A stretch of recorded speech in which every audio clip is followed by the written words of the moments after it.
Bem, meus queridos irmãos, Pai do Senhor Jesus, outra vez. Meus amados, vamos dar continuidade ao nosso estudo. E eu quero chamar a atenção dos irmãos o seguinte: eu vou estar aqui ensinando sobre os salmos, né? Já que muita gente aí, alguns ficaram até com raiva de mim, sei lá, não entendo como é que uma pessoa é cristã, é crente em Deus e simplesmente fica com raiva de outra pessoa porque está tentando lhe ensinar a verdade. Que na verdade as pessoas estão preocupadas muito com a demagogia, né?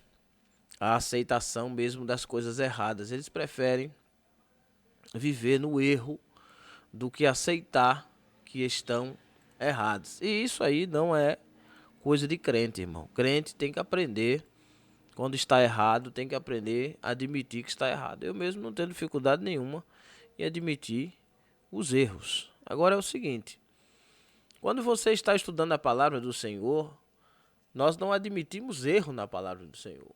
A palavra do Senhor é reta, é a verdade. Então, sinto muito, irmão. Se muita gente se ofendeu com o ensinamento, eu não posso fazer nada, é para ofender mesmo. A verdade só ofende quem está errado. A verdade só ofende quem vive na mentira. A espada ela tem que cortar, o fogo ela tem que queimar. E eu nunca vou pedir perdão a ninguém aqui por ensinar a palavra de Deus. Isso aí não, irmãos. A palavra de Deus ela é reta e ela tem vida. Ela é viva sozinha. Ela não depende de mim para ter vida. Mas ela não tem vida quando não é a palavra de Deus. Quando é citada ela de forma distorcida, então ela deixa de ser a palavra de Deus para ser a palavra do homem. Então eu espero que vocês tenham maturidade suficiente para aprender a Bíblia, para estudar a Bíblia, tá certo? E não estudar aquilo que você já sabe ou que você gosta. Não, eu não gosto. Não gosto do modo com que Noel ensina, porque ele ensina muito duro, então continue no seu erro, fingindo que não tem nada acontecendo e me deixe de lado. Mas eu duvido você assistir uma aula minha e você não sair com aquela pulga atrás da orelha, aquele pensamento. Será que é assim mesmo? Será que eu não estava errado a vida toda? Por quê? Porque eu não estou brincando aqui não, irmãos. Não estou aqui brincando, não estou aqui para ganhar agenda de ninguém. Eu não estou aqui preocupado com igreja A, igreja B ou C. Eu não tenho filiação com ninguém. Não sou pastor de nenhuma igreja. Tá certo? Não devo nada a ninguém. Não devo satisfação a ninguém. A única satisfação que eu devo é a Deus, a minha esposa em segundo lugar e ao meu pastor José Antônio, que sempre está me apoiando no meu ministério. Tá entendendo? Então, eu não tenho preocupação nenhuma se você gostar da aula, se você não gostar da aula, meu irmão. Aí a culpa não é minha mais.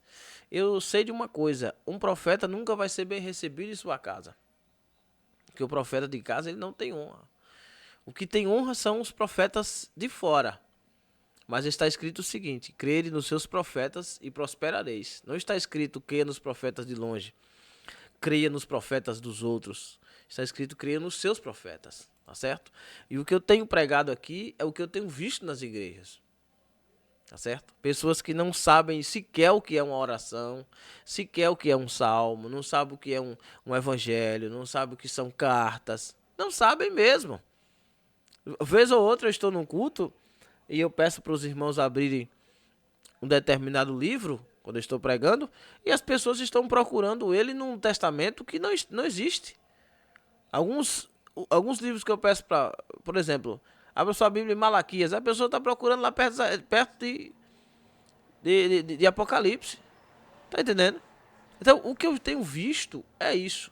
É que o meio evangélico pentecostal tem deixado de lado a palavra de Deus para viver rodeado de supostamente dons, supostos dons do Espírito, tá certo? Então tem sido isso, tem acontecido isso, e eu tenho lutado para que o povo pentecostal abra os olhos, abra o olho, irmão, porque você pode ter na sua igreja aí culto do reteté, culto do manto, culto do mistério, culto do que for. Eu gosto, irmão. Eu gosto do manto, eu gosto do reteté, eu gosto do mistério, eu gosto da língua estranha, eu gosto da profecia.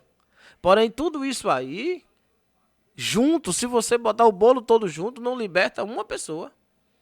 O que liberta a pessoa é conhecer a verdade, que é a palavra de Deus. Então, se você tiver todos esses cultos e não tiver o culto de ensino da palavra, você vai ter uma igreja fervorosa, mas sodomita.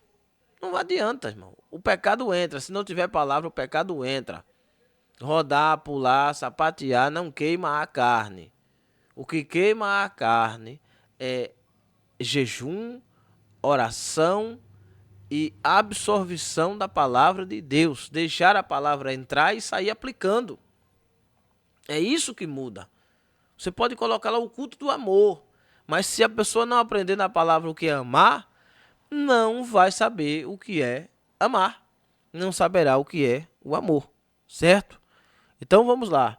Vamos começar aqui a nossa aula de hoje, que está no Salmo de número 1, tá certo? Aí eu já vou dar uma pincelada aqui naquele pessoal que gosta de falar, a abóbora aí, que muitos nem assistem minha aula toda, viu? Só assiste um pingo de aula, né? Assiste metade de uma aula e aí vem, ah não, eu não gostei, porque como é que ele fala isso? Eu falo com autoridade, irmão. Eu falo com autoridade da Bíblia.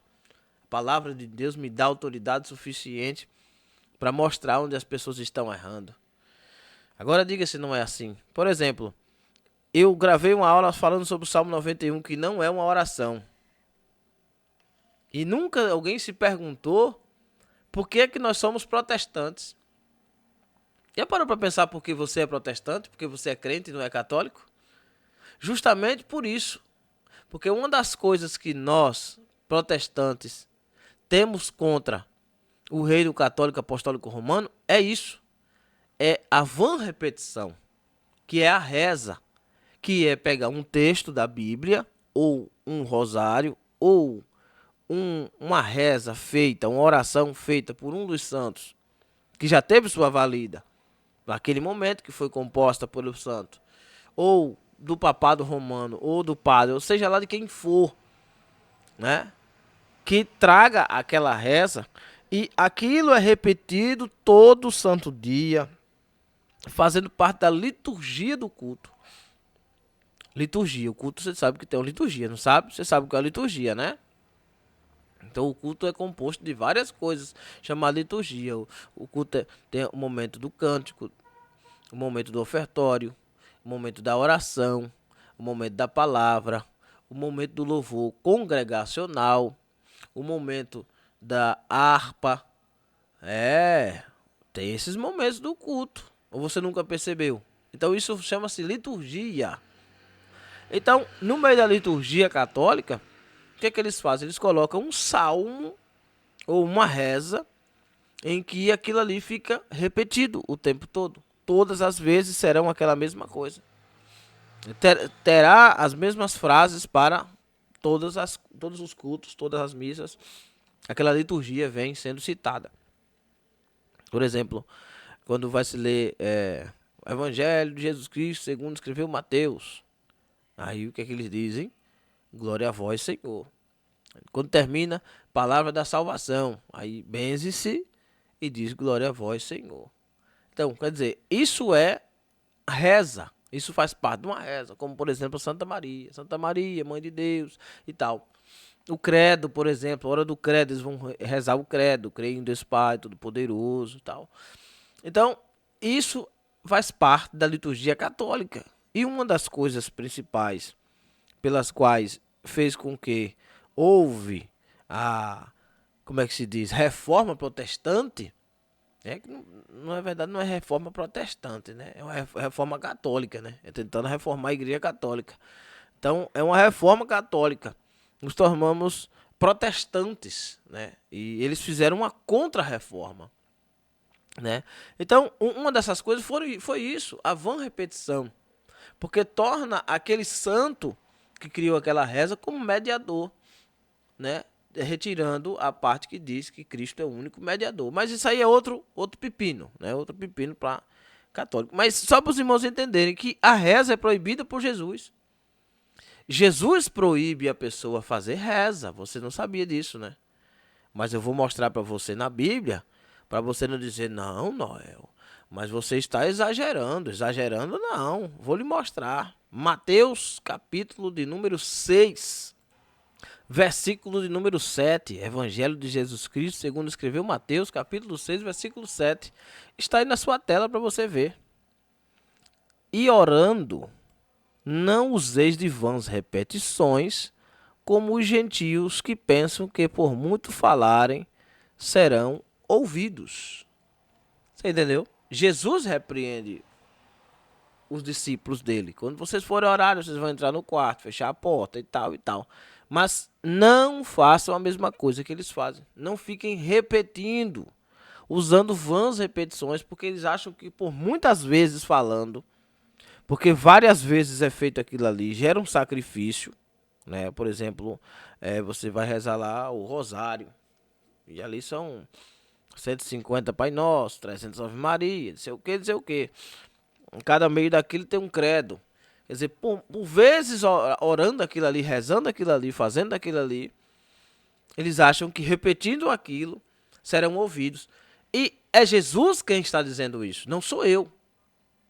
Então, por exemplo, você pega um salmo, e você pega aquele salmo e você reza ele 7 vezes.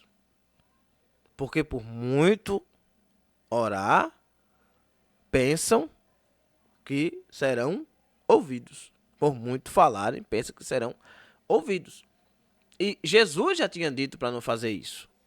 Então, quando eu falo aqui para vocês que muita gente está na igreja evangélica hoje só por estar, por não ter para onde ir ou não ter o que fazer depois, vocês acham que é conversa fiada, mas não é não, irmãos.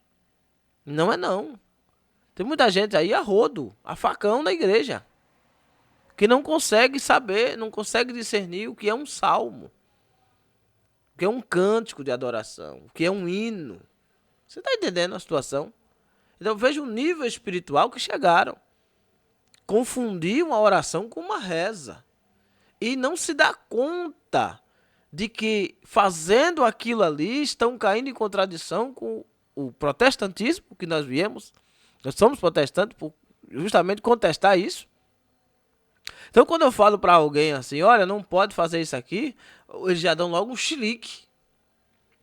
Quem é ele para dizer que pode ou que não pode? Quem é ele? Eu digo, meu irmão, sou crente, estudante da Bíblia, leitor da palavra do Senhor, servo de Cristo. E tenho a humildade de dizer para vocês que eu nunca caí nessa empulhação. Eu descobri logo cedo que isso aí era errado. Então, quando você vê, você chega numa igreja e tá lá, vamos rezar aqui o Salmo 23, que é reza, não é oração. Repetiu demais, não é mais oração. Vamos orar aqui o Salmo 23, aí ora 10 vezes. Vamos orar aqui o Salmo 91, aí ora 7 vezes. Por que o número 7? As outras vezes Deus não escutou? Por que tantas vezes é orado? E quem disse que o Salmo 91 é uma oração? É isso que eu digo, meus irmãos. Se o Salmo é uma oração, então vamos lá. Vamos então para o Salmo de número 1. E quem é aí dos irmãos que está escutando agora, que se dispõe a começar essa oração do Salmo 1? Hã? Se Salmo é uma oração, então vamos começar pelo Salmo primeiro a orar. Se o Salmo é para a gente rezar, então por que eu não vejo ninguém rezar? Bem-aventurado o varão que não anda segundo o conselho dos ímpios. Por quê? Porque muitas pessoas não sabem o que é um salmo. E eu vou explicar para vocês o que é um salmo, bem devagar, com toda a paciência do mundo, sem pressa. O que é um salmo? O salmo é uma expressão de adoração, certo? Salmo é a expressão de uma alma no momento que estava vivendo. Alguns salmos a pessoa exprime alegria. Outros salmos exprimem tristeza. Alguns salmos exprimem vontade de viver. Outros vontade de morrer e assim vai. E você vai ver vários e vários salmos da Bíblia. Salmos que são proféticos, tá? Salmos que são de angústia, salmos que são de ânsia, salmos que são de desespero. Por exemplo, pedido para que Deus vingue os inimigos, salmos de vingança, salmos de batalha, salmo de romaria. Tudo isso são salmos. Tu sabe o que é um salmo de romaria? Não sabe. Não sabe o que é um salmo de romagem. Pois é o que eu estou dizendo. Isso deve ser ensinado na igreja. O pastor da igreja, o líder da igreja, os líderes espirituais precisam ensinar a Bíblia para os irmãos. Precisam ter essa dedicação, irmão. O pastor da igreja, ele foi selecionado por Deus. Isso aí, bem pouca parte, pouco deles hoje foram selecionados realmente por Deus. Muitos deles foram na base da conivência. Eu conheço muita gente aí que foi ungido na base do óleo de comida, que não tem capacidade nenhuma para dirigir a sua própria vida. Quanto mais ser um pastor. Ah, Noel, agora você vai falar mal de pastor, de A, de B, de C. Não estou falando mal de pastor. Eu estou falando mal. Não, eu estou contando a verdade. Estou explicando que tem muita gente aí que não é pastor, não foi pastor e não tem capacidade nenhuma de ser pastor. Por exemplo, eu, na qualidade que eu estou, eu não sou pastor e não tenho capacidade de ser pastor. Não. Porque um pastor, ele tem que dar a vida pelas ovelhas. E eu não estou pronto a deixar a minha vida para dar vida para os outros. Tá entendendo? Quanto tempo do dia você dedica a vida para as ovelhas? Para ir atrás das que perderam-se? Então, se você não tem a capacidade de abandonar aquelas alimentadas no aprisco, guardadas, né? Para ir atrás daquela que se perdeu, então você não tem capacidade para ser pastor. Você não é pastor. Então o título vai colocar muita gente no inferno, por eles não conhecerem a palavra de Deus como se deve conhecer. Então qual é o certo? O certo é a pessoa sentar com a palavra de Deus, estudar a palavra de Deus, pedir direcionamento a Deus e saber em qual área ele vai se encaixar. Antes que na ânsia, na vontade, ele acabe aceitando um cargo que ele não está pronto para aceitar, que ele não está pronto para levar adiante. E o cargo de pastor é uma chamada que só pode terminar na glória, não pode voltar atrás. Então, dito isso, nesses 17 minutos aqui, quase 18 de introdução, nós vamos para o Salmo 1. Tá sem chilique, sem nhenhenhen, porque não sei o que. Ô, meu irmão, tenha maturidade. Tem gente aí que chega nos lugares aí vai falar mal de mim. Agora fala mal pelo quê? Eu devo o quê? Mas já não vai poder me chamar de prostituto, de ladrão, de enrolado. Vão ficar procurando coisinha, mas não vai achar. Em primeiro lugar, irmão, porque eu não me converti por conveniência, não. Eu me converti para, se possível for, morrer pela palavra de Deus. E se esse é o preço que eu tenho que pagar, ser ameaçado, ou ser, sei lá, fecharem as portas, ou não gostarem de mim, ó. Quem foi que recebeu João Batista em casa de braços abertos? Me mostre. Quem recebeu Jeremias em casa de braços abertos? Fala aí. Ou Abacuque. Ah, não, você acha que profeta é aquele cara que se levanta e vem, eis que eu te digo. Pronto. Aquilo ali faz parte do ministério profético. Mas o profeta tem uma vida, sim ou não? O profeta trabalha, o profeta come, o profeta tem família. O profeta tem uma vida além daquelas 2 horas de culto. E muitas vezes os profetas, alguns que fazem aquela firula toda ali, quando saem dali, não são aquilo que dizem ali. Então de que adianta todo esse bojo, esse enfeite, essa coisa? Meu irmão, tem que tomar cuidado com isso. Você já parou para pensar que você vai prestar conta de tudo o que você já disse? Você sabia disso? Que você vai prestar conta de tudo o que você já disse na sua vida, palavra por palavra. Não sabia disso, né? Eu vou lhe mostrar na Bíblia. Para você não ficar com... Eu vou lhe mostrar na Bíblia que você fala mal dos outros. Às vezes, a pena espiritual para quem fala mal de alguém é maior do que para alguém que cometeu um crime e se arrependeu. Porque quando o cara comete um crime e se arrepende, aquele crime é lançado no lago do esquecimento por Deus. Mas quando você diz uma coisa sobre alguém, que ela gera na outra pessoa um resultado, e aquela pessoa vai espalhando, e vai propagando, vai espalhando e vai propagando, você não tem mais controle do que você disse. Quando você comete um crime, se você não for mais à frente, acabou ali, o crime acabou ali. Mas quando você diz uma coisa para alguém, quando você fala mal de alguém, digamos, você falou mal de mim, lá no grupinho lá, não gostei, Salmo 91, aquele cara é atribulado, Deus me livre, por isso que eu não gosto dele. Agora não gosta de mim porque eu tentei ensinar a palavra, olha. Pensa que condenação. Eu quero ver a pessoa dizer que eu fui na igreja dele e ensinei uma coisa errada. Quero ver o cara chegar para mim e dizer assim, olha, não, você ensinou uma heresia. Muito pelo contrário.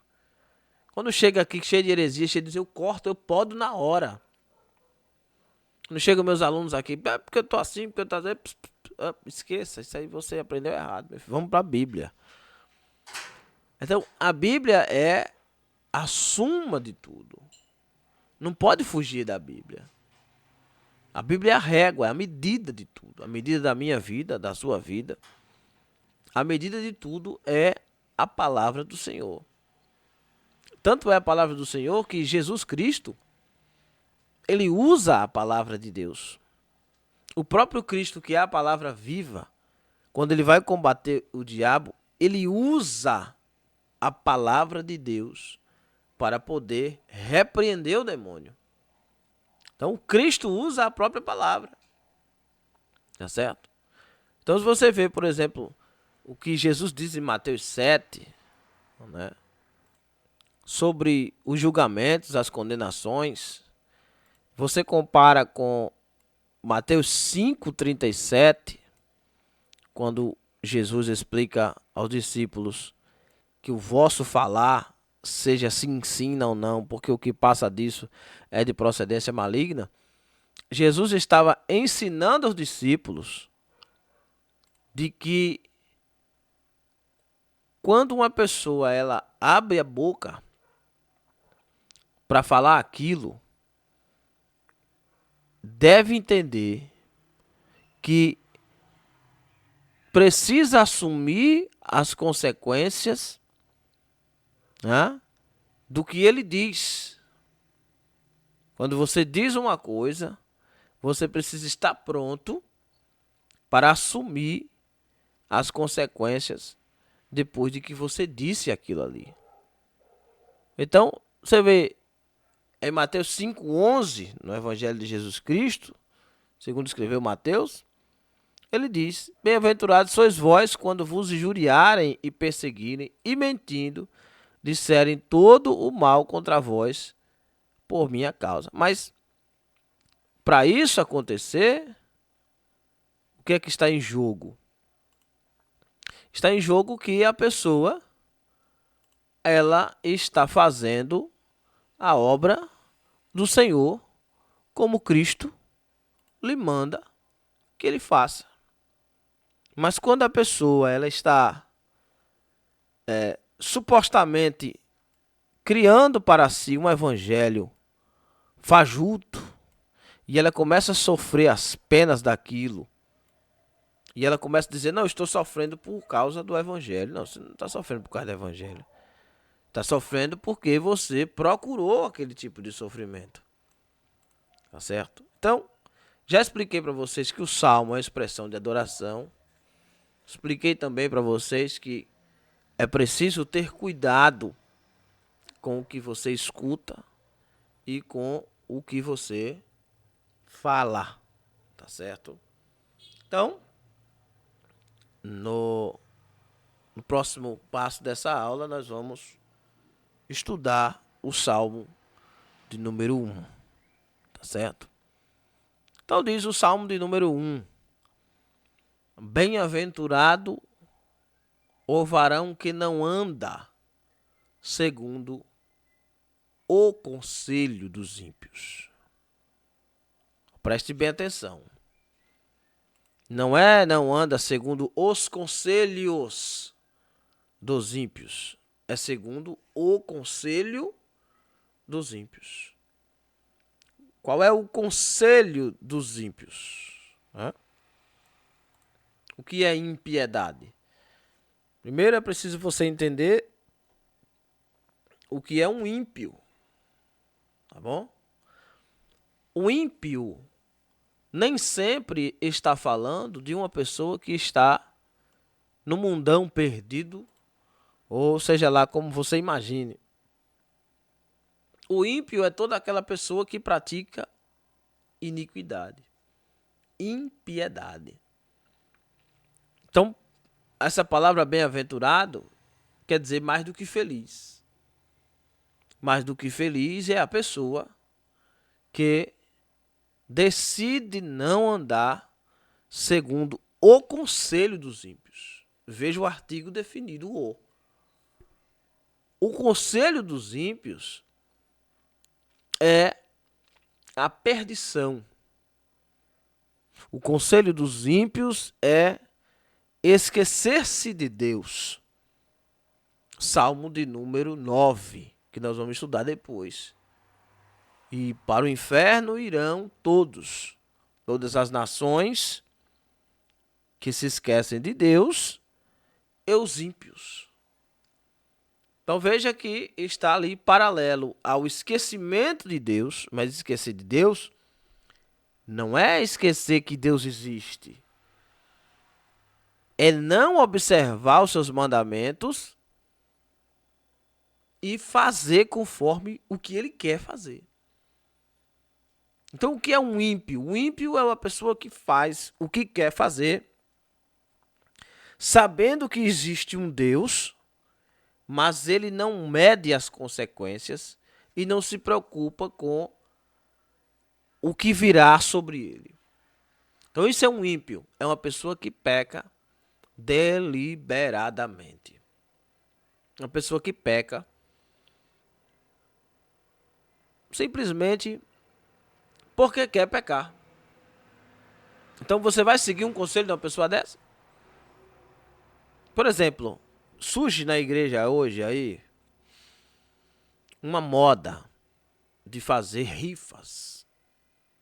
E aí a pessoa diz para mim, não, mas na minha igreja tem um costume de fazer. Eu digo, beleza, se na sua igreja tem costume de fazer, você continue fazendo. Eu só vou lhe fazer uma pergunta. Está escrito aonde que eu posso fazer rifa? Opa! Aí você me diz, não está escrito que não pode. Eu digo, aí é que você se engana. Você já procurou? Você já leu? Já averiguou? Já foi atrás? Não, mas é porque na minha igreja tem esse costume, porque o meu pastor faz e ele não acha nada demais. Disse isso usar quando botou mais os seus colegas a arca em cima dos carros de boi novo. Foi o que Uzá disse. Davi mandou fazer. E se Davi mandou, é o homem segundo o coração de Deus, não tem problema. Vamos fazer. E o resultado? Se der problema, não. Se der o resultado, se der problema, é com Davi, o pastor. Só que quem vai morrer pelo caminho é Uzá. E por que Uzá morre? Por causa da cegueira do líder. Por seguir o líder cego. Meu irmão, não é por aí não. A salvação é individual. Se esta moda está entrando assim tão fácil na igreja, está andando tão fácil. É um conselho de ímpio, viu? Isso é um conselho de ímpio. Está entrando tão fácil as modas na igreja. Então, mas tão fácil assim, ó. Basta existir no lugar que todo mundo adere. Surgiu a primeira com a parede preta, todo mundo pintou parede. Surgiu a primeira worship, todo mundo no worship. Surgiu a primeira church, todo mundo no church. Só moda. Surgiu a primeira pessoa com um tênis a calça colada e de paletó, todo mundo calça. Surgiu o primeiro cara que cortou o cabelo degradê e todo mundo só indo na onda, quer dizer, sem nunca perguntar se pode ou não pode. Surgiu o cara, ai, fulano é crente, mas tem uma tatuagem, olha rapaz. E aí, o que é que você acha? Não, rapaz, isso é besteira, eu continuo sentindo a presença de Deus. Meu irmão, a presença de Deus até o Satanás sente. Tanto sente que crê e estremece. Ele sente a presença de Deus. Quando Deus chega, quando Jesus chega em Gadara, os demônios vêm, se prostra, adora e ainda diz, olha, tu és o Cristo, o Filho do Deus vivo, vem nos atormentar antes da hora. Reconhecer a santidade de Deus, se prostrar aos pés dele, adorar ele, estremecer, crer, sentir a presença. Tudo isso o diabo faz, irmão. Mas de onde surgiu esse conselho de que você pode fazer o que todo mundo está fazendo? Parou para pensar? Não parou. Estamos no Salmo 1º. Você está estudando o Salmo 1º. Que ninguém reza o Salmo 1º, né? Todo mundo só quer rezar o 91. Mas o primeiro ninguém reza. Por quê? Porque o primeiro é só pancada. Então, não anda segundo o conselho dos ímpios, nem se detém no caminho dos pecadores, nem se assenta na roda dos escarnecedores. Então, primeiro começa. Não escutar, veja. Conselho de ímpio. Pode ser minha mãe, pode ser teu pai, teu pastor, quem quer que seja. Disse, é contra a Bíblia, saia fora. Nem se detém no caminho dos pecadores. O que é deter no caminho? O que é deter, irmão? Segurar-se, apegar-se, parar, ficar ali. Caminho dos pecadores. Qual é o caminho dos pecadores? Lembra do que o salmista disse? Qual é o caminho dos pecadores? Qual é o caminho dos pecadores segundo Jesus? Em Mateus 25. Você já sabe para onde é, né? Que os pecadores vão, né?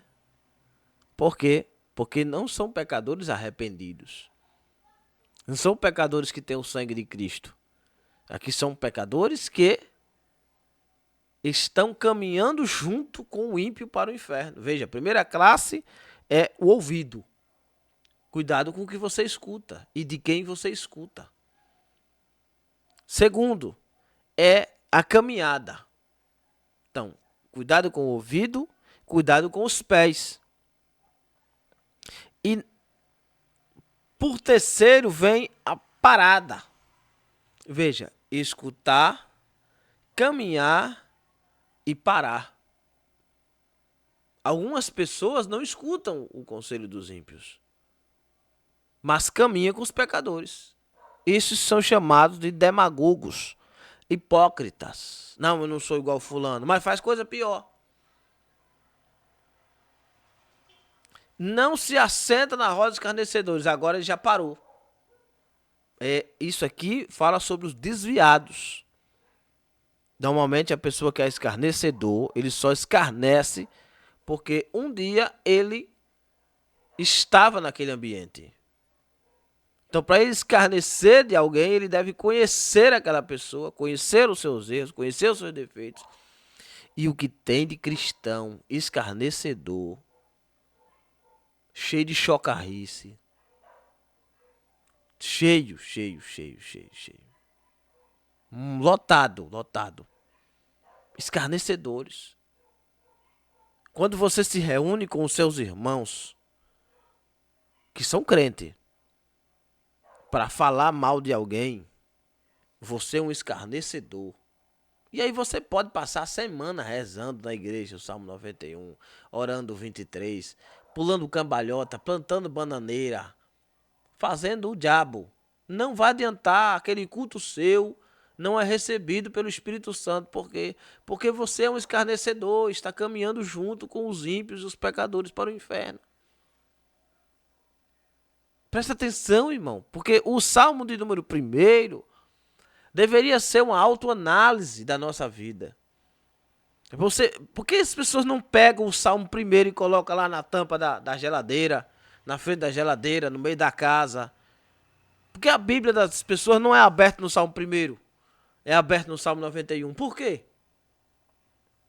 Hum? Porque eles querem proteção para casa, mas que proteção tem para o escarnecedor? Me diga.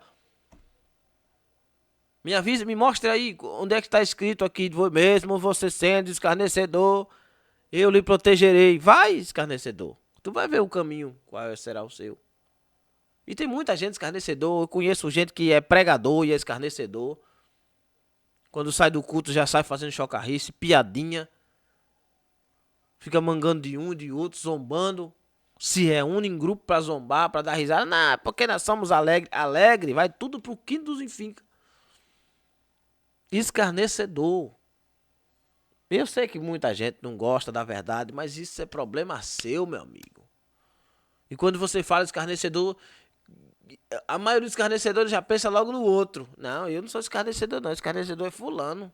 Aquele fulano não aguenta ouvir. Me diga que onde foi que você aceitou Cristo? E que igreja foi que lhe apresentaram Cristo, irmão? Para você aceitar Jesus e continuar sendo escarnecedor. Falar mal do pastor, falar mal dos irmãos, falar mal da igreja, falar mal do hino, falar mal do pregador, falar mal da roupa de fulana. E vai falando mal, e vai falando mal. E você ainda acha que com essa síndrome de Cã, que era o escarnecedor da família, era Cã, tanto que ele recebe o nome cananeu, de Cã, e aquele nome passa a ser pejorativo depois, Canaã, Cananeus, Cananeia, Cão, passa a ser pejorativo. Por quê? Porque ele escarnece do pai. Salomão já dizia que há uma geração que não obedece o pai, escarnece da mãe.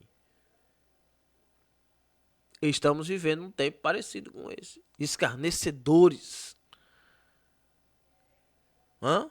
E você está preocupado com o cara que está bebendo na esquina. O cara que está bebendo na esquina não é escarnecedor, não. A não ser que ele seja desviado da igreja. Aí ele está escarnecendo do evangelho. Mas escarnecedor é você, quando você está sentado com seus amigos ali, ou quando você sai da igreja, e você já sai dando risada, mangando de A, de B, de C, e falando mal de todo mundo. Você é o escarnecedor. Certo? Vou pular para o versículo 2 para a gente caminhar para o final. Antes aqui é o invés, porém, contudo, todavia, mas. O contrário de você ser um ouvidor de conselho de ímpio, um assentado, né? No caminho dos pecadores, na roda dos escarnecedores, um caminhante no caminho dos pecadores. Antes disso, em vez disso, você deve ter prazer na lei do Senhor. Preste atenção. Não é prazer em ler a palavra, não, meu filho. Aprenda isso em nome de Jesus. Não é prazer em ler a palavra. É prazer na lei do Senhor. Prazer em obedecer a lei. O que é que a lei diz? Que tem que amar, então se vire. O que é que diz a lei? Tem que perdoar, então se vire. A lei do Senhor. Para que isso aconteça, depois da vírgula tem: e na sua lei medita de dia e de noite, para você saber como se portar. Então veja que é prático. O cara que escuta o conselho de ímpio é prático. A pessoa que caminha com os pecadores é prático. Quem se assenta na roda do escarnecedor é prático. Então ele tem que ter prazer na lei do Senhor, em obedecer. Prática. Para isso acontecer, ele tem que meditar de dia e de noite. Por quê? Porque ele vive de dia e de noite. Ele vive de dia e de noite. Então isso quer dizer que cada ação deve ser pautada na palavra do Senhor. Aí vem a promessa.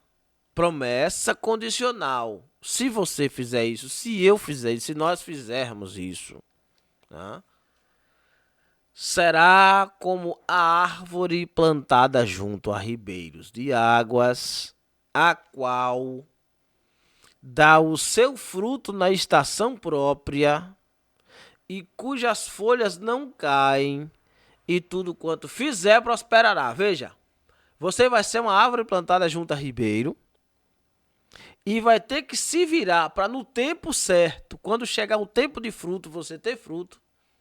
Mas fica aí sentado em roda escarnecedor que você vai achar fruto. Cujas folhas não caem, tudo quanto fizer prosperará. Aí você acha bonito quando tem essa parte do prosperará, né?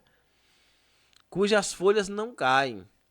Veja que as preocupações de muitas pessoas é apenas com a raiz. Só que se você arrancar tudo da árvore, fica só a raiz. E existe árvore só com raiz? Não é uma árvore. É uma árvore? Não é uma árvore. Mas você pode arrancar uma árvore de lugar sem a raiz e plantar em outro lugar e ela vai gerar raiz. E agora? Então a raiz não é a principal preocupação do salmista. A principal preocupação do salmista é com as folhas. Porque são as folhas que fazem a fotossíntese, a captação do ar, do gás, do oxigênio, do hidrogênio e tal, para que passe pelo caule e chegue à raiz, que já está plantada junto a ribeiro. Então preste atenção que a preocupação é as folhas. As folhas é a principal preocupação. Tá certo?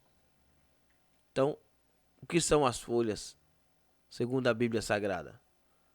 Não são apenas os sonhos, os planos, os projetos. Mas essas folhas aqui é a capacidade espiritual de suportar o tempo. Tá certo? Porque a árvore precisa de folhas para sobreviver o tempo. Jeremias 17 diz que a pessoa que é plantada junto a ribeiro de água não teme o dia mau. Não teme o dia da sequidão, porque ela vem, o tempo da seca vai chegar. Não são assim os ímpios, mas são como a moinha que o vento espalha. Por incrível que pareça, ninguém ora o Salmo primeiro, né? As pessoas pulam para o Salmo 91. Mas deveriam orar o Salmo primeiro. Não são assim os ímpios. Os ímpios são como a folha, né? Como a moinha que o vento espalha. Né? Você sabe o que é uma moinha, né? O vento vem, espalha e não tem como mais juntar. Vivem guiado pelo tempo, pela estação, pela temperatura e não tem firmeza em Deus. Qualquer vento o leva. Pelo que os ímpios não subsistirão no juízo, nem os pecadores na congregação dos justos. Já parou para pensar nisso? Que os pecadores que estão lá em cima a seguir no Salmo 1, no primeiro versículo, não é que não existe versículo 1, no primeiro versículo, esses justos e esses ímpios terão destino diferente. Porque o Senhor conhece o caminho dos justos, mas o caminho dos ímpios perecerá. Quer dizer, os justos são guiados por Deus, mas os ímpios fazem o que querem. Amém, meus irmãos? Então, essa foi a nossa aula de agora. Depois nós vamos dar continuidade em nome de Jesus.